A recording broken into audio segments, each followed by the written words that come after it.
Halo, assalamualaikum warahmatullahi wabarakatuh. Balik lagi dengan saya di channel Babang Service.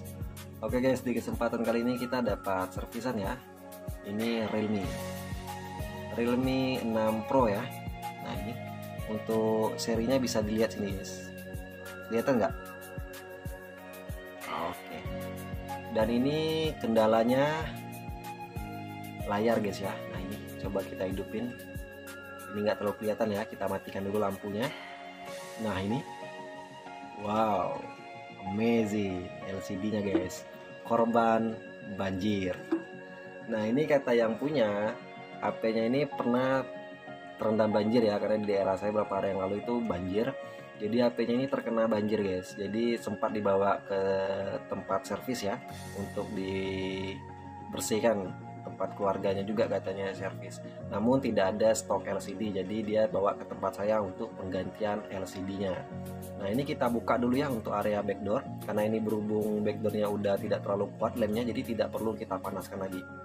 Wah, dan ini kaca guys, sejenis kayak keramik ya, jadi ini bukan plastik. Nah ini segelannya udah nggak ori lagi ya, udah dilepas. Selanjutnya kita buka semua baut-baut penutup casingnya ya.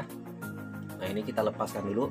Nah untuk di Realme 6 Pro ini LCD-nya lumayan guys, harga LCD-nya ya. Jadi kalau untuk pilihan LCD itu banyak. Cuma kalau saya sendiri sering saya sampaikan sama teman-teman pemula, usahakan hindari penggunaan LCD yang bermerek Y8, R8 ataupun N8. Kalau misalkan ada, gunakan LCD Surya, LF lebih bagus, ataupun YS original bebas ya. Yang intinya jangan menggunakan Y8, R8 ataupun N8. Nah ini kita lepaskan dulu ya untuk semua baut-baut penutup area belakangnya untuk casingnya. Wah ini bautnya lumayan banyak guys. Nah ini udah hampir selesai ya untuk pencopotan bautnya. Ini HP masuk air, untungnya langsung dibawa ke tempat servis ya, jadi cepat dibersihkan dulu. Ada endapan air di dalamnya, di area mesin itu cepat dibersihkan. Karena kalau dibiarkan lama-lama takutnya dia korosi guys. Kalau korosi takutnya nanti ada salah satu komponen yang short ya. Jadi itu langkah benar yang diambil oleh yang pemilik handphone, langsung bawa ke tempat servis. Jadi langsung dibersihkan air-airnya ya. Namun karena dia tidak ada stok LCD, jadi dia datang ke tempat saya untuk penggantian LCD. Nah ini udah terlepas semua bautnya. Selanjutnya ini kita lepaskan dulu ya untuk slot kartu SIM. Nah ini kita lepaskan. Wah ada kartunya guys. Oke, kita buka untuk casingnya, ambil dari dekat slot kartu SIM tadi. Langsung kita buka seperti ini ya. Hati-hati di bagian casing belakangnya itu ada menempel fleksibel fingerprint ya. Nah ini. Oke, ini udah terlepas ya untuk fleksibel fingerprintnya.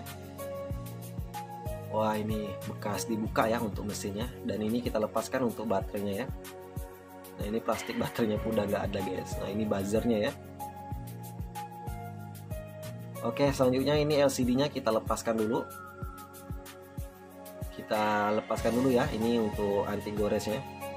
Untuk tempered glassnya kita lepaskan dulu. Selanjutnya kita panaskan di area LCD ya. Untuk pembukaan LCD kita panaskan dulu menggunakan blower bisa, head dryer bisa, headgun bisa, ataupun teman-teman pemula yang punya mesin separator LCD juga bisa tempelkan di atas mesin separator ya. Jadi bebas-bebas saja, tinggal teman-teman pemula kondisikan. Nah ini kita panaskan sampai betul-betul hangat ya, jadi biar mudah ketika pencopotan LCD-nya nanti guys. Oke, ini kita lepaskan LCD-nya seperti ini. Kita gunakan plastik mica, ambil dari sisi dekat speaker telepon ya.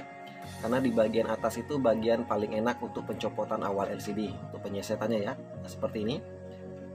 Dan ini LCD-nya memang rusak, namun usahakan jangan pecah ya. Karena untuk kacanya ini kan masih mulus ya, jadi usahakan jangan sampai ada retak. Nah ini kita seset secara perlahan, walaupun sudah rusak jangan sampai hancur ya LCD-nya. Oke, ini udah hampir terlepas ya untuk LCD-nya. Sip, berhasil, mantap ya. Selanjutnya, nah ini di bagian framenya itu ada masih bekas-bekas double tip dari LCD yang lama ya. Ini kita bersihkan dulu sedikit agar ketika pemasangan LCD yang baru itu jauh lebih presisi. jadi tidak ada ninggi ya. Jadi kita betul-betul usahakan maksimalkan ketika pembersihan bekas-bekas double tip atau bekas-bekas lem di area pinggiran frame sebelum pemasangan LCD ya. Nah ini kita kikis dulu sampai betul-betul bersih, karena sebelum handphone kita serahkan ke konsumen usahakan HP-nya rapi ya. Karena seperti yang sering saya sampaikan sama teman-teman pemula semuanya, khususnya yang udah buka servis ya, kerapian adalah salah satu iklan yang paling efektif. Jadi ketika kita pengerjaan handphone user tersebut rapi, user tadi akan ngomong kepada keluarga, saudara, ataupun kepada teman-temannya kalau dia servis di tempat kita, dan hasilnya bisa dilihat. Kalau hasilnya rapi, otomatis orderan pasti lebih banyak lagi guys ya. Nah ini kita bersihkan. Selanjutnya kita ambilkan LCD yang baru ya. Nah ini udah saya siapin untuk LCD yang barunya, LF Live Futures. Oke, agak kurang bahasa Inggrisnya guys. Oke, ini salah satu LCD yang sering saya rekomendasikan ya, merek Surya. Kalau ada LF lebih bagus ataupun ya S original ya. Berhubung ini fleksibel on off nya kita menempel di di fingerprint, jadi kita shotkan saja untuk di on off nya. Ini berhasil nyala ya, namun kita tes lagi untuk sentuhan ya, apakah sentuhannya normal atau tidak. Oke, ini udah berhasil masuk ya, masuk ke menu.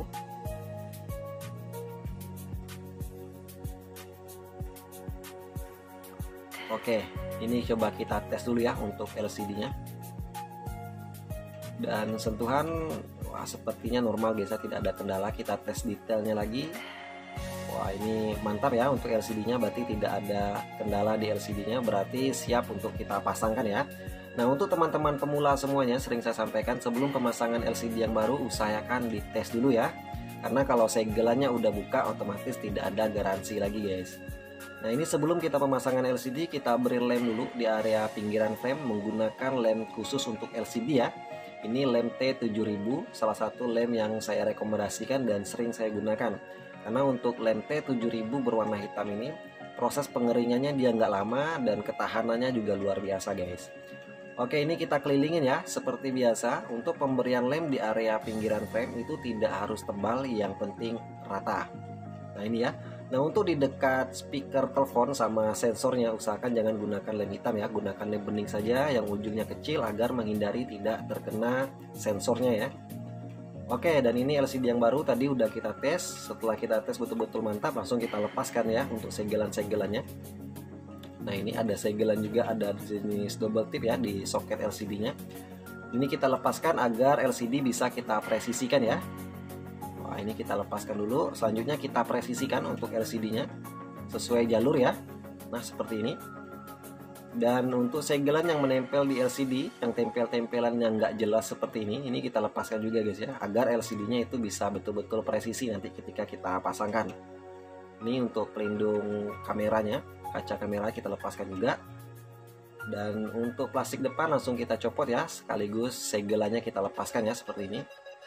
Usahakan betul-betul rapi guys ya ketika pemasangan LCD ini, apalagi untuk Realme 6 Pro ini harga jualnya kan masih lumayan ya. Jadi kita nggak tahu usernya ini setelah diservis mau dijual lagi atau gimana ya, kita nggak tahu ya. Jadi kita upayakan rapi agar konsumen tadi kalau dijual pun harganya tidak terlalu jatuh guys ya, karena proses pemasangan kita yang rapi, jadi tidak terlalu kelihatan kalau dia udah pernah ganti LCD. Nah ini soket LCD nya kita presisikan. Selanjutnya kita pasangkan baterainya, karena ini double tip penahan baterai nggak ada lagi ya, jadi tinggal kita pasang saja.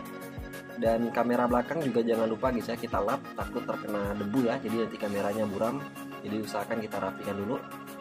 Buzzernya kita presisikan. Selanjutnya baru kita pasangkan frame ya, namun kita pasangkan dulu untuk fleksibel fingerprintnya, kita presisikan ya. Nah ini, wah ini buzzernya nggak ada bautnya soalnya guys, soalnya baut buzzer itu nempel di backdoornya ya. Nah ini kita presisikan untuk casingannya. Usahakan presisi ya, rapat ya. Jadi kalau misalkan untuk pemasangan casing ini jangan terlalu kuat ketika penekanan guys, takutnya nanti yang rusak malah LCD-nya ya. Nah selanjutnya kita pasangkan kembali semua baut-bautnya. Oke, seperti ini penggantian LCD, ini normal ya tampil. Untuk teman-teman pemula yang mungkin ingin coba-coba ganti LCD, usahakan jangan kerjakan sendiri ya. Kalau kita merasa masih kurang terlalu paham, kita serahkan kepada yang ahlinya saja agar pemasangan tidak gagal. Karena untuk LCD ini memang kelihatan mudah, tapi banyak yang gagal ketika pemasangan LCD ya. Jadi usahakan serahkan kepada yang ahlinya saja. Nah, ini kita pasangkan kembali semua baut-bautnya. Kecuali kalau teman-teman pemula pengen belajar ganti-ganti LCD sendiri ya, bebas-bebas saja, namun resiko tanggung sendiri ya guys ya. Nah, ini untuk teman-teman pemula bisa dilihat ya step by step penggantian LCD di Realme 6. Boleh dikatakan tergolong mudah untuk penggantian LCD, tidak terlalu sulit, dikerjakan sendiri pun juga sebenarnya bisa kalau asalkan kita mau tekunin dan kita pelajarin ya. Wah, ini bautnya lumayan banyak guys. Banyak sekali ini bautnya ya. Dan ini tergolong mantap ya Realme 6, karena kebanyakan yang saya lihat itu biasa saya cek di Google, kadang untuk vektor belakang biasa disebutkan di Google itu biasa spesifikasinya Corning Gorilla Glass 3 atau keramik, tapi setelah saya buka ternyata cuma plastik. Namun di Realme ini betul-betul real guys, keramik belakangnya ya. Dan ini untuk di pinggiran area casingnya ada bekas-bekas lem yang menebal, saya bersihkan dulu ya agar pemasangan backdoornya juga presisi guys. Nah, ini kita beri lem di pinggiran casingnya, nggak harus tebal ya, kita ratakan saja, yang penting rata ya, tidak harus tebal, tipis-tipis saja seperti ini. Nah, ini kita beri lem secukupnya saja ya, tidak usah terlalu banyak, dan kita presisikan untuk backdoornya. Nampil, selanjutnya tinggal kita press ya menggunakan karet. Namun saya di sini ya sering dominan kan menggunakan karet gelang ya. Bisa juga menggunakan penjepit khusus. Namun saya pribadi jarang menggunakan penjepit LCD ya, karena rawan kuning guys ketika menggunakan penjepit LCD untuk di layar full. Itu saya hindarin ya, lebih aman menggunakan karet saja seperti ini. Atau menggunakan lakban juga bebas ya, nggak masalah. Dan ini untuk kartunya kita pasangkan kembali untuk slot kartu SIM-nya. Oke, ini kita karetin semua ya, kita presisikan sampai betul-betul presisi ya. Tentuan masih oke, mantap, tidak ada bermasalah. Selanjutnya tinggal kita tunggu lemnya mengering ya, kurang lebih 30 menit kita diamkan dulu ya. Oke, balik lagi guys, dan ini kurang lebih udah 30 menitan ya saya diamkan. Jadi ini saya rasa lemnya udah betul-betul kering ya. Nah, untuk proses pengeringan lem itu tidak makan waktu lama ya. Untuk lem T7000 sebenarnya 15 menit 10 menit juga udah kering lemnya ya. Namun kalau saya pribadi biasanya saya biarkan lama. Kalau bisa, kalau misalkan HP-nya ditinggalin, biasanya saya biarkan sampai betul-betul lemnya kering sempurna ya. Nah, ini kita kikis untuk sisa-sisa lem yang meluber ke area pinggiran dari LCD-nya ya. Nah, di frame-nya itu ada lem-lem, jadi kita bersihkan dulu. Ini saya bersihkan menggunakan minyak kayu putih ya, dibantu tisu. Untuk di backdoornya juga saya kilatkan lagi ya. Sebelum kita serahkan kepada yang punya, usahakan betul-betul rapi guys. Oke, ini kita lap, dan di pinggiran-pinggiran LCD-nya ada bekas-bekas lem yang meluber, betul-betul kita kikis dulu ya. Kita rapikan serapi mungkin ya, agar ketika kita serahkan ke usernya bisa puas dengan servisan kita guys. Sip, mantap, siap diserahkan kepada yang punya ya. Seperti ini kurang lebih penggantian LCD di HP Realme 6 Pro, semoga bermanfaat. Dan untuk teman-teman semua yang udah support channel ini, saya ucapkan terima kasih, dan yang belum support segera support channel ini ya. Oke, bye bye. Wassalamualaikum warahmatullahi wabarakatuh.